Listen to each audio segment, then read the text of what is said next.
সুন্দরভাবে বসেছিলাম, কিন্তু শয়তানে কি আমার বসে থাকতে দিবে? মনের মধ্যে গুতাইতেছে কিছু খা, কিছু খাবি না, কিছু খা।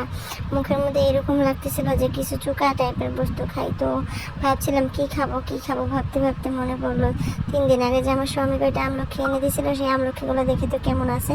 তো তারপরে যায়া দেখি, এই যে দেখেন আমার আমলক্ষীর অবস্থা এরকম হয়ে আছে। বহুতগুলো এনে দিয়েছিল, আমি প্রত্যেকদিন 2টা 1টা করে খাইতে খাইতে এখন 5টা আছে। তো 5টার মধ্যে 4টা নিয়ে নিলাম আর একটা রেখে দিলাম। আজকে ভাবলাম যেহেতু সবাইকে দেখাবো, একটা খেলে তো আর হয় না, সবাই বলবো কিপটা, তো তার জন্য 4টা নিয়ে নিলাম আর একটা রেখে দিলাম, সেটা কালকে খাবো। আর অল্প স্টাইল করতে নিয়েছিলাম, তার মধ্যে দেখেন পড়ে গেল। তো এখন নিয়ে আসলাম পাকঘরে আর ভালো করে ধুয়ে নিতেছি, কারণ খাওয়ার যোগ্য করে তুলতে হবে না। এভাবে খাইলে তো মানে ভালো লাগবে না, চুকা লাগবে, তিতা লাগবে। আমলকিতে একটা মানে চুকা আর তিতা ভাব আছে। তো তার জন্য এরকম করে একটা থেতলানিতে নিয়ে নেবেন, ভালো করে ধুয়ে নিয়ে এরকম করে থেতলানিতে নিয়ে ভালো করে থেতলাবেন।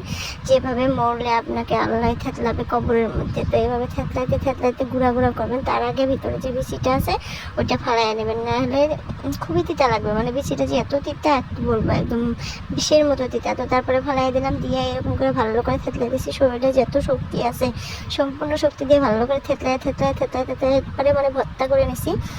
আর আমলকি আমি কোনোদিনও এইভাবে মানে ভর্তা করে খাই নাই, আজকে ফার্স্ট টাইম খাচ্ছি, জানি না কীরকম হবে। তো এরপর মানে থেতলানো হয়ে গেছে, তো এখানে 2টা মরিচ দিতেছি।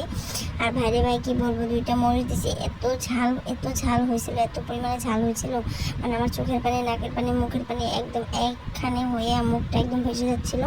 তো তারপরে লবণ খাবো না, মানে চিনি খাবো ভাবছিলাম, মানে ভেবে পাচ্ছিলাম না। তো খুবই ঝাল হয়েছিল। তো আপনারা এরকম ঝাল দিয়ে খাবেন না প্লিজ, একটা করে মরিচ দিয়ে খাবেন। ভাইবে দেখেন 4টে আমলকিতে 2টা মরিচ দিয়েছি, কীরকম ঝাল হবে তাহলে। তো তারপরে যে আমার মানে লাস্ট ফিনিশিং দেখেন এত সুন্দর হয়েছে, খাইতেও খুব টেস্টি হয়েছিল, কিন্তু অল্প ঝালটা বেশি হয়েছিল। তারপরে ফালাই দিনে সম্পূর্ণ খাইছি, কারণ এত কষ্ট করে বানাইছি আর এত খাইতে ইচ্ছা করছিল তাই। আর আপনাদের যদি খাইতে ইচ্ছা করে বাজার থেকে এরকম আমলকি নিয়ে এসে এইভাবে মানে ভর্তা করে খাবেন, খুবই টেস্টি হয়। Bye bye.